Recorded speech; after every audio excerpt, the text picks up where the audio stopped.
Just maybe a kind of like self-helpy type of thing that helps me get along with these kind of things is don't try to sound cool. 1, 2, 3.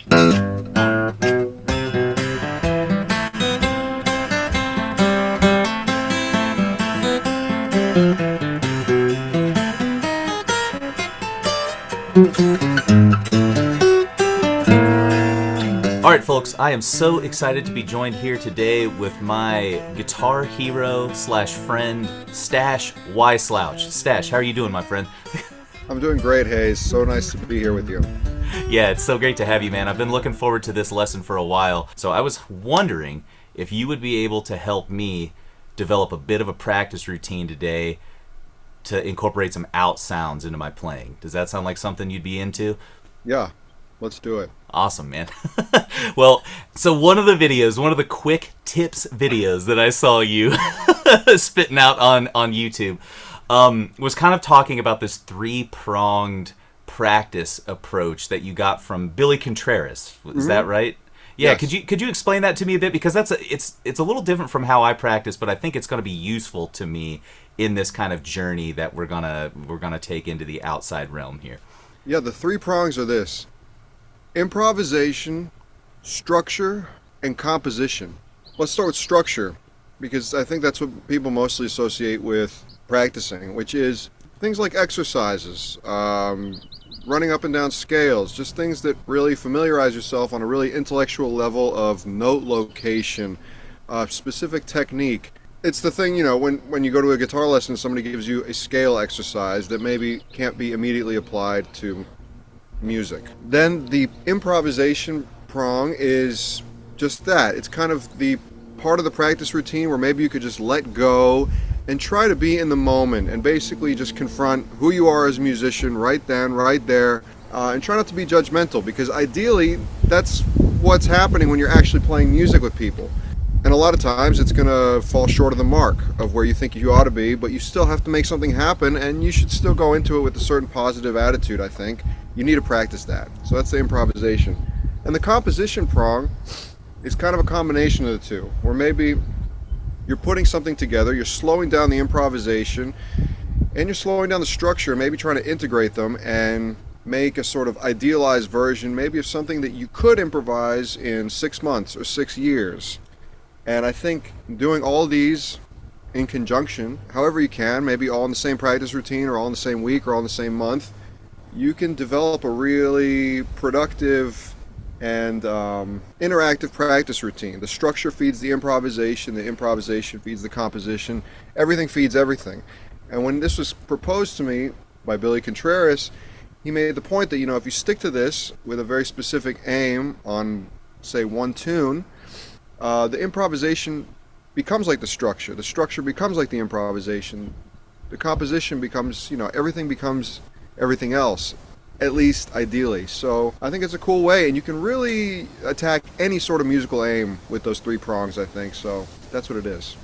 I think that was one of the most inspiring things about watching that video is almost the kind of realization that I had that, like, this is the perfect kind of practice overlay for any type of material. Like, looking back on maybe even how I learned, fiddle tunes and the pretty diatonic style of playing that I have, all of those areas that you talked about were represented in that process, if I really think about it, right? And the cool thing that I think you bring up in that quick tips video is the kind of idea that this could be in the context of one session, or it could just be like the three prongs that you bounce between over like a month or a year, right? So you're not necessarily always thinking about incorporating those three things into like a 20-minute practice session, right? Is that kind of what Absolutely. I'm gathering?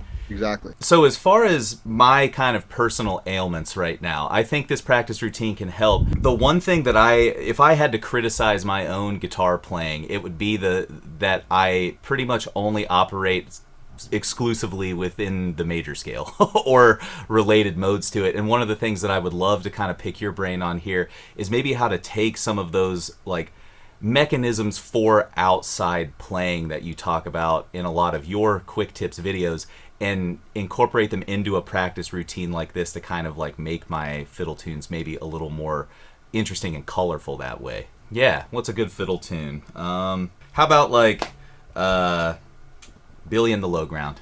Billy in the Low Ground. Great. Yeah. Okay, so before we dive in then, we could sort of say what the aim is exactly, which is, from what I understand, is how to input outside sounds in a controlled way into your fiddle tune improvisation. And then we're going to apply the 3 prongs to it, right? Exactly. Okay, cool. And we're going to use Billy in the Low Ground. So what's your standardized version of Billy in the Low Ground?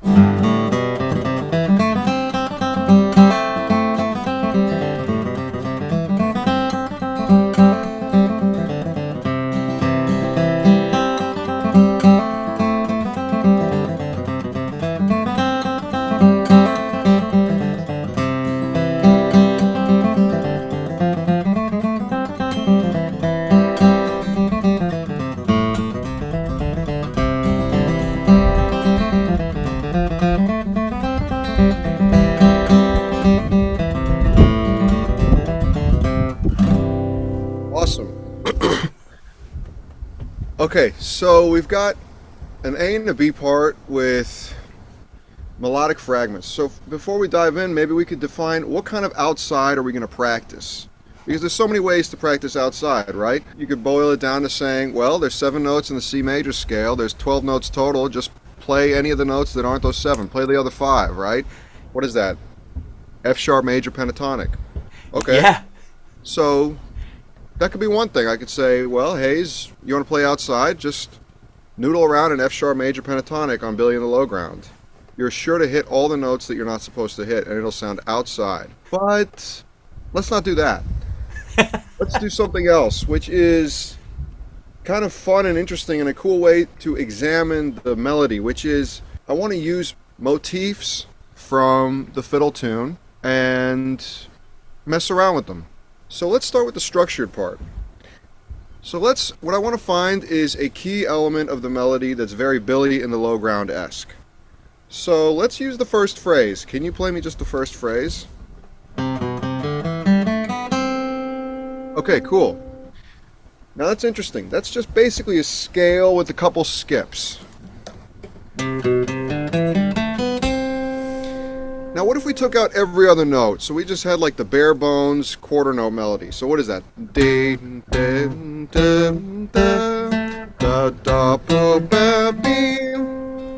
Right? So let's take 4 notes out of that, the first 4 notes. Okay, cool. So we've got a C, an E, and an A. That's going to be our little melodic cell, and we'll make it a 4-note cell. We'll repeat the first note. Alright, now we're in the structure routine, and we want to play outside. Now, one of the key ways to play outside, or one of the easy ways to also play outside in a logical way, is to look at your diatonic cells as chromatic cells, meaning we could describe this as going up a third and then up a fourth. Or we could describe it as going up 4 half steps and then up 5 half steps. So we could call this a 4-5 cell. So this is what we're dealing with, a 4-5 cell. And earlier I said we'll make it a 4-note motif. Actually, let's just make it a 3-note motif. 4-5. Which, by the way, spells out a first inversion minor chord. Interesting. Yeah. The first thing that will sound outside in a diatonic context is playing chromatically, meaning we're using the framework of all 12 notes as opposed to the diatonic like 7-note system. So one thing we could try doing is using this cell, this 4-5 cell, and playing it in a certain sequence. So let's sequence it up in minor seconds, meaning you start on note X and you go up 4 half steps and 5 half steps. Then you go to X plus 1, the first note up a half step. Okay, so try that out for a few iterations. Yeah.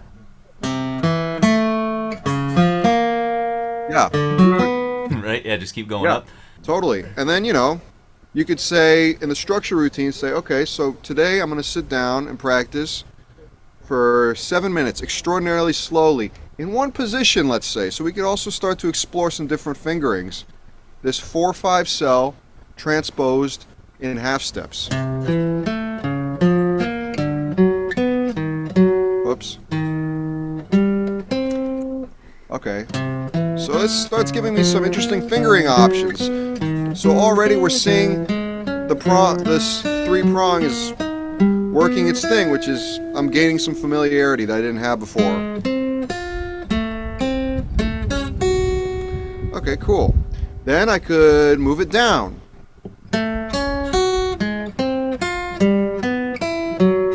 Whoops.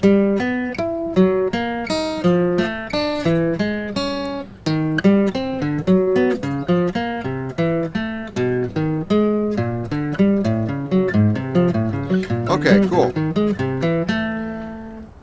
Day 2. And by the way, I would do this extraordinarily slowly. I mean, this to me, it feels pretty foreign even right now. Well, let's sequence it in. Remember, I'm still in the structured. Right now, I just kind of need to get familiar with, like, what does this even look like? This is so foreign to my, C major scale. Transpose it in whole steps. Now go up, instead of starting on a, so start on a C, and then you'd go up to a D, up a whole step, then up to an E, then up to an F sharp, then a G sharp, then an A sharp, then a C. And you start kind of seeing the patterns. So already, if I was playing with my strum machine, I could just experiment with boom chuck thing, just with quarter notes. We could call this like maybe a part of the improvisation prong. Okay, so you're starting to get things under your fingers. Okay, well just mess around with them and see what they feel like. Slow, slow, slow, slow. 1, 2, 3, 4. Oh. Just experiment. You can just move through the first 3 cells, the first 3 iterations. Different rhythms.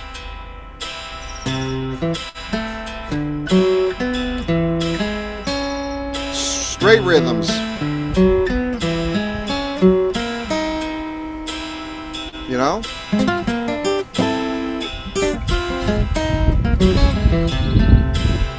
Okay, cool. That's improvisation. Day 3 or week 3, however this is going. And you have to have extreme patience with this. I can tell already. Minor, transpose it in minor thirds, you know?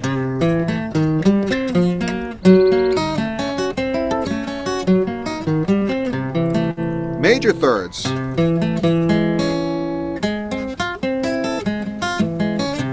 That's crazy. There's a direct link, though, to building the low ground to these ideas. The structured stuff that you can do, it's really like you could spend a whole year, you could spend a whole 5 years with just one melodic cell.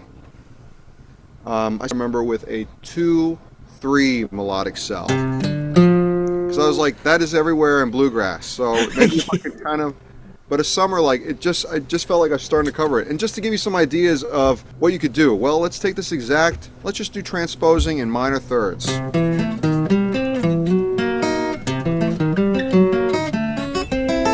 Okay, within the cell now, we could do 6 different orders, right? We could do the first, then the third, then the second. We've already done the first, second, third. We could do the second, first, third. We could do the second, third, first. We could do the third, first, second, third, second, first.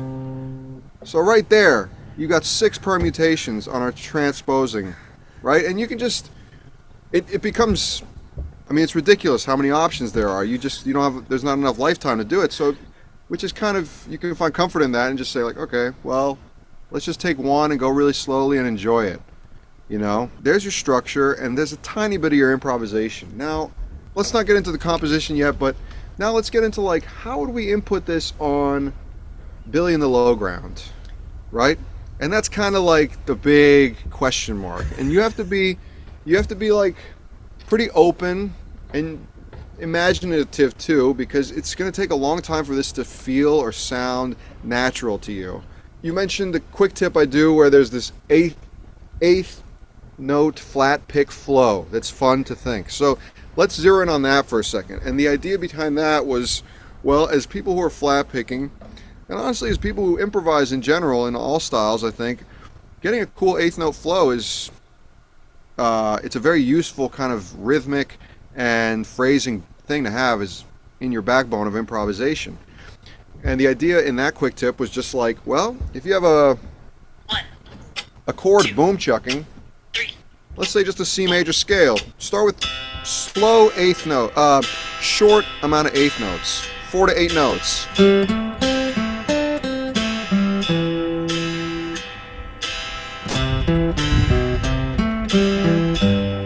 Whatever, just jump around. The other parameter I suggested for that eighth note flat pick flow is practice starting and stopping. Why? Because it just brings a little more attention to what you're actually doing. Because a lot of people will eighth note flow, but completely mindlessly. If you're actually listening and trying to make lines that have real melodic integrity, what does that mean? I don't know. You have to figure that out and experiment. But starting and stopping the phrases, I think, is a good way to sort of indirectly attack making melodies with eight note flows. And then I say, okay, try medium length phrases, 8 to 12 notes, and then try long phrases, 12 plus, whatever. So you can just mess around with that. 2, 3, Major scale, short.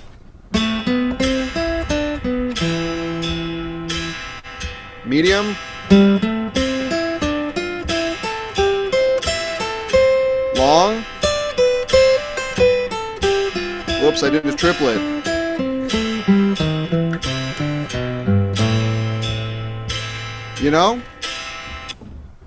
That could be just a whole little section of a 3-prong routine. Hey, I'm just going to work on my eighth note flat pick flow. Structure it by doing short, medium, long. But let's go back to the playing outside. So we're going to kind of implement this eighth note flow idea maybe into our improvisation prong of the outside practice routine.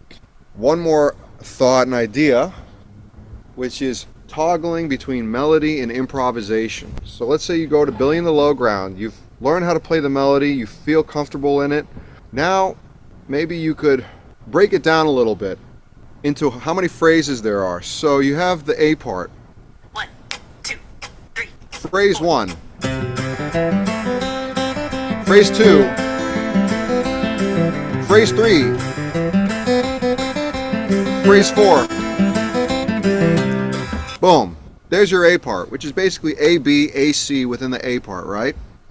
Toggling melody and improv. We could say, well, on that first part of the A part, the A, B part, we'll play the melody. And on the AC part, the second half of the A part, let's improvise something. Now, let's put some parameters to that improvisation. For example, let's use our melodic cell, 4/5, however we can, in that AC zone. And as long as we come back to the melody at that first half of the A part, it'll give some sort of context, Billy in the Low Ground-esque. Now for me, with these kind of things, it's going to be really tough to do eighth note flows, especially at the beginning with these kind of like chromatic transpositions of melodic cells. So maybe I'll be even simple about it. How about just a quarter note flow and just kind of experiment with seeing how that feels and sounds. I believe that if you're always going to be able to come back to the melody and you have some concept of the form, which is this is really going to help you out, you can kind of do anything. If you have rhythmic integrity and you have real control of the form, you can go really far with just pretty abstract ideas, like this one. So let's say A, B, A, C. On A, B of the A part, we're going to play the melody. On AC of the A part, we're going to play chromatic transpositions and quarter note flowy things. Okay, I'm just going to loop the A part. 1, Love it. 2, 3. So we got melody. Improv.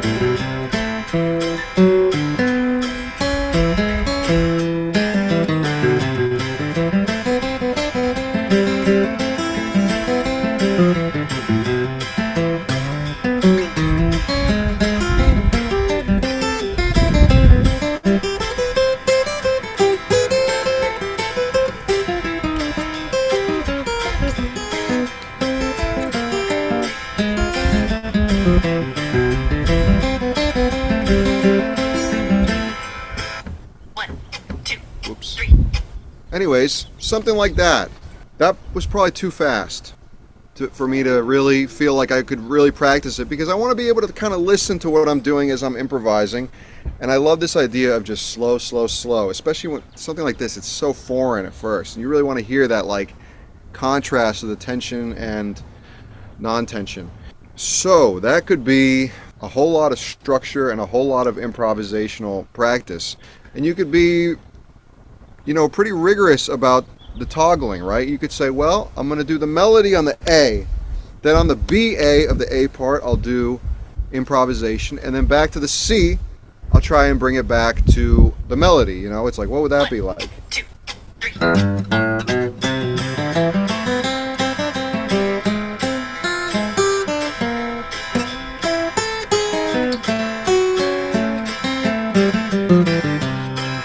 I don't know, I'd have to do a little more investigation, but something along those lines. So that would be the general, that's a very, to me, a tangible way to really start approaching this. And let me just add one more thing, just maybe a kind of like self-helpy type of thing that helps me get along with these kind of things, is don't try to sound cool or don't try to sound like the final product when you're improvising. You really want to be stumbling and sort of like messing around while still being relaxed. You don't want to be tense. You want to kind of check in like, am I really listening to myself?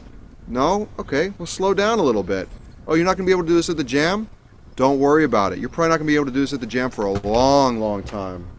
That's the tangible routine if I really wanted to go. And I like the cellular thing because I like a lot of music that's used that as kind of like a jumping off point. So there's a lot of cool examples that you can sort of be like, well, when you're running out of ideas, okay, go listen to early Schoenberg music and like look at the score there and like, wow, that's so cool. He made a whole piece out of these 3 random little cells. Or not random, but Yeah, and that was actually one thing that I was going to ask too, because in my opinion, you're like the first guy who's actually like successfully merged these worlds of like folk and bluegrass, and like we're already talking about Schoenberg. You know what I mean? Like this. So this is like kind of stuff that hasn't been, in my opinion, like actively mixed before. So like, as far as like a listening playlist, are there some other names that you could toss out there that would be good for outside improv inspiration? I think Anthony Braxton is a good go-to. One thing I love about Anthony Braxton, he has a whole amazing original music, but a lot of his work has been reinterpreting traditional music like jazz. And so that was a big inspiration for me, is like, oh yeah, he's learning all these monk tunes and then still doing his own take on it. Oh, he's learning all his Mingus tunes, own take. Duke Ellington tunes, So that's a recommendation, especially if you go check out his, how he interprets other people's music first. Cecil Taylor, I think, is really cool. He had this whole unit structures thing, which has a lot to do with this sort of cellular components being manipulated like for a really long time. Well, I like Derek Bailey, the guitar player. Yeah. He has a great book on improvisation. Have you read that book? I have read that book and sadly have not tapped into much of its golden energy. I remember it being a really awesome read. It was on the list, obviously, at NEC. That's like one of their, they give you that book when you walk through the door, There was a part where he talks about kind of his practice routine. I remember being really inspired by that because obviously, and still a lot of times I listen to his music, I'm like, wow, this sounds really random, but I know there's something going on here, so I'm going to keep trying to listen for something. And he talks about how he practiced a lot of these cellular things, and he was inspired by Webern, Schoenberg's one of his pupils. And you listen to it in some of his pieces, you can really, if you really tune into it, you can really hear how he's taking one thing and just messing with a couple notes in a very logical way. Not that he's thinking about it when he's improvising, but he's clearly done the work to sort of work through some of these ideas. Well, kind of like you're describing, right? Like if you iterate cells, I mean, it's just like fiddle tune stuff. If you iterate diatonic stuff over and over again, it becomes part of yourself and your language, and it just comes out, right? So Totally. It's kind of, getting at what we're tackling here today. Man, this is already like mind-blowing and stuff. You ever get in the middle of one of those lessons where you just want to leave halfway through because you already think you know what you need to go practice? Like, that's how I'm feeling right now. Well, let me add one more thing, which is the compositional element, which is, what I would do here is I would take this kind of parameter thing that we did for the improv and structure, A B melody, AC improv, and say like, well, okay, can you write a nice string of eighth notes in that AC thing that would actually be a shape that you could really get behind with this thing? And it's like, then all of a sudden you could start to maybe hear, even away from your instrument, because maybe you could record it on your voice memos or something, what this could sound like in an ideal way, even if you can't improvise it today. Yeah. So maybe I could be kind of abstract. So okay,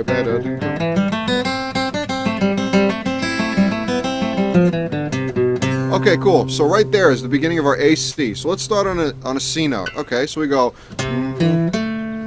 Great.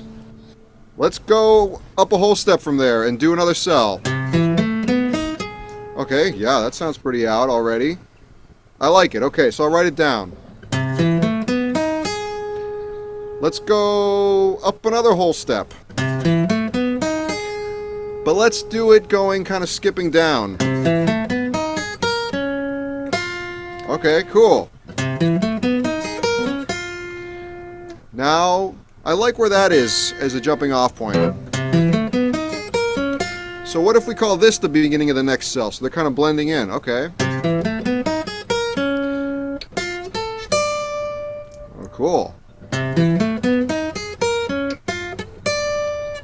And then maybe we'll go up a half step from there because we're in the key of C, and that would put us in an E flat, so it's going to sound way out. And let's do this. Let's go down.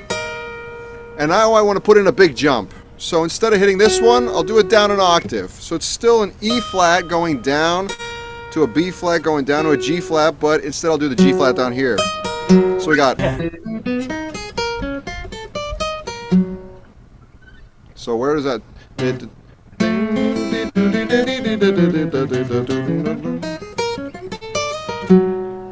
We're coming up on an A minor. And then right here we can hit this F and just go. Let's reverse the cell. So now let's go, instead of going up 4/5, let's go down 4/5. Oh yeah. Outlining a nice D flat major. So we got.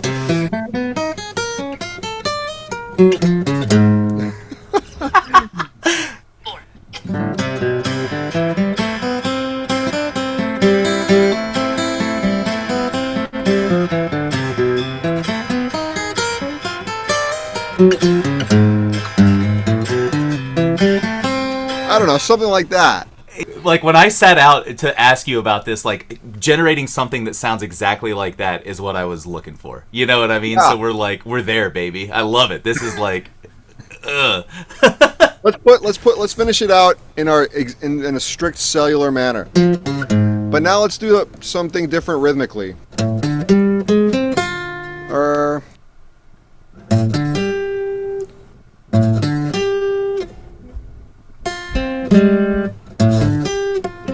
So I'm just going. Oh no.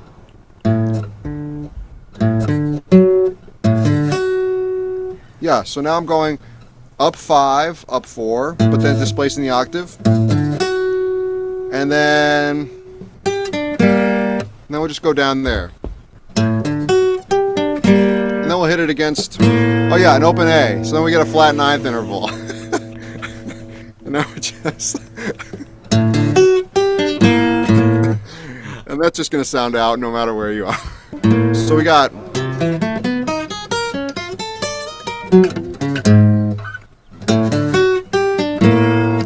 Okay, let's put that on the old Billy in the low ground. 1, 2, 3.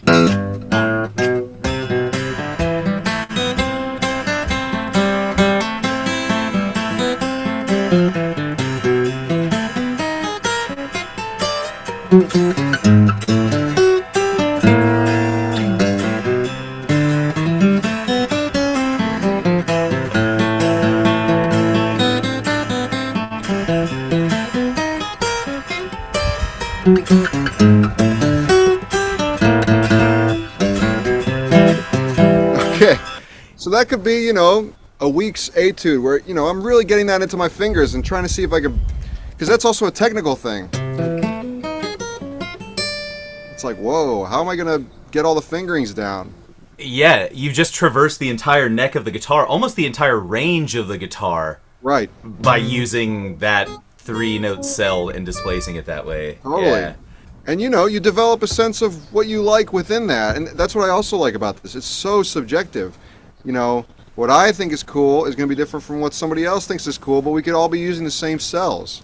Yeah, any of these systems. That's when you know it's a good system, when anybody can kind of put it on their own thing and it becomes really flexible. So yeah, one quick question, because I'm a total noob and a dummy with this stuff. Like, how quickly into that process of like composition for these outside ideas do you choose to maybe abandon something because you don't, quote, like the sound of it? Because like obviously at the beginning some of it's going to sound like kind of weird, and it's going to sound even weirder slow than it will maybe like right when you're playing it up to speed and stuff. Is that something you think about, like how long do I sit with this before I just like totally throw it in the trash kind of thing? Well, I wouldn't totally. The way I interpreted your question was that at a certain point, is when I get up to this part of the line, and it's like, whatever, I actually just want a small little scale fragment going down, and I'm not going to do a cell. I'll be happy to abandon the system there if it's going to give me something that I'm kind of leaning towards anyways, and the system has kind of pushed me into that zone anyways. In terms of just totally giving up on the thing, usually there's kind of an intuition when you have like an abstract idea, like, can I put chromatic cells onto Billy in the Low Ground, that maybe you can already sort of hear it in like your future ear or something. And so it's like, so I've never really abandoned something like that. Does that kind of make sense? Yeah, you totally answered what I was. It was a poorly articulated question, I think, at the beginning, but you totally answered it in terms of like, you might get to a certain region of the neck and allow inspiration to take over and like follow a different thread as opposed to the cell or whatever, right? That's like Totally. Yeah. But it's probably, I would say, for myself and maybe for people who are going to watch this later, it's probably a good idea to just iterate the cellular thing as long as you can, maybe just for the technical exercise of doing so, would you say? Yeah. Yeah. If you've never tried this kind of chromatic exercise thing, just be really slow with it. I mean, just extremely slow and patient. And, if you listen to like somebody like Charles Ives or something, you can hear how he would kind of dip in and out of tonality. It wasn't like it doesn't have to be all in all the time. If you use this melodic cell idea once for 6 notes in your whole improvising life and you enjoyed it, to me, it was worth it. I dig it. Absolutely. I kind of like that idea for any sort of practice, because there's so often like people are like, no, I only have 20 minutes to practice, this has to be part of my linear progress. And it's like, it's probably not going to be like that. Yeah. And, we could get all philosophical and stuff, and it's like, what is linear progress in your practice anyways? Yeah. You know what I mean? Like, we can rarely accurately perceive those things. Totally. Anyway, which is why we need to check in like this and talk to another person and, get some new inspiration and stuff. Totally. Yeah. One thing that I kept hearing you say a bunch too, in the midst of explaining this, and in watching some of your quick tips videos, is this like slow, non-judgmental, non-analytical, forgiving, optimistic. There are some of these words that like came up on the screen. I see those as like, when I hear you say those words, that seems like a really important, crucial part of this process to me. Would you agree with that, or could you expand upon that? Yes. I'm feeling it so much right now with my students. It's amazing how people get deterred by the smallest little stumble, and it's like, not just the music, right? Yeah. And it's like, but in, just using music as the example. It's like, okay, so you had a bad practice day. Like, that's okay. Go to sleep and recharge, and like, then, maybe you'll be more excited to hit this tomorrow. So yeah, I think you really have to practice that stuff, though. You have a bad jam session. You play with somebody and you sounded bad. You practiced the heck out of a tune, and then you play with somebody and it sounded like you hadn't practiced the heck out of it. It's like, really? That's why you're going to like stop pursuing music. I've seen people, they get so discouraged by it that they'll stop. Or they say like, I don't know, I need more time or something. I don't know. It's like, no, actually, maybe you just need an attitude change. But you have to practice that. I don't know. Not only do we have to practice the musical material that's in front of us, which may present its own inherent like difficulties, but we also have to practice like the attitude and mindset that is going to be receptive to learning in those maybe difficult moments. Is that kind of what you're saying? Yeah. And it's like, and it's really hard because sometimes you will sound bad. And that's just it, right? Yeah. That's just it. But do you have like, this is maybe a bit of a veer into the ditch, but like mindfulness and meditation is like something that I've really been kind of getting into as of late because I don't know, it's a relatively new idea for this closed-minded Midwestern cornfield boy. But like, do you practice mindfulness, or do you have some kind of like routine to help with that attitude and mindset shift thing? Because typically people who say like, be kind to yourself, don't be judgmental, they practice those things in some kind of way themselves. So I was just curious. Yeah, I do. I have. I like to be quiet by myself at times in the day, and I have practices for the inner life. Yeah. And it's like I think for example, a good interesting thing that anybody could take is sit down for 3 minutes before you do anything with the guitar, before you play, and just see, can you just have full attention on your feet while you're compressing notes on the guitar? You know what I mean? Just put the timer on for 3 minutes. You're not trying to get anywhere with it. Just see what happens. I know what happens to me is within 3 to 5 seconds, I'm thinking about something else. Okay, come back to your feet. That to me is a pretty good exercise in forgiveness, because you'll find out pretty quickly that you can't do that. I think that's a very practical thing that anybody can try out. And I'm literally talking like just play any note.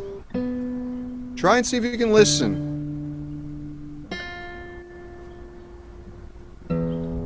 Out of time, doesn't matter. Is your attention on your feet? Probably not.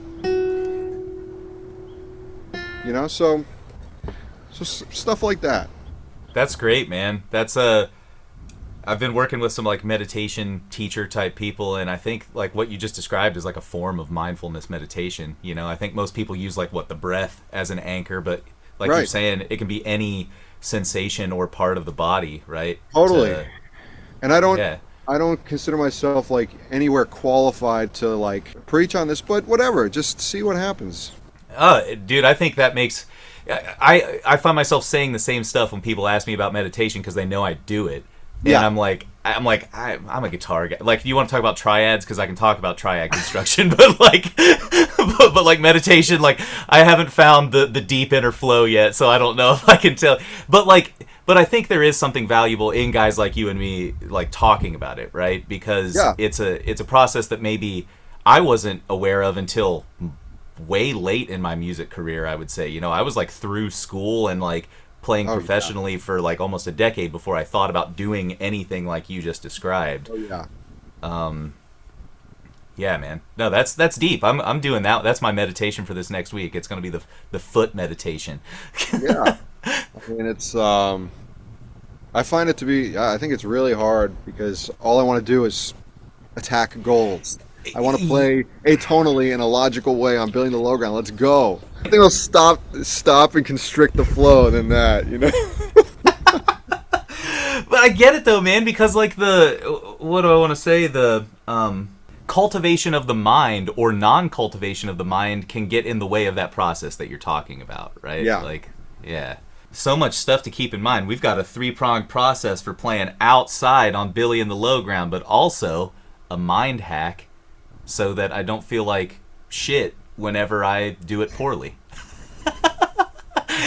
I've learned everything I need to learn in the context of this lesson here today, dude. This is like, I feel like, well, I'll see you in 2 years. You know what I mean? Yeah.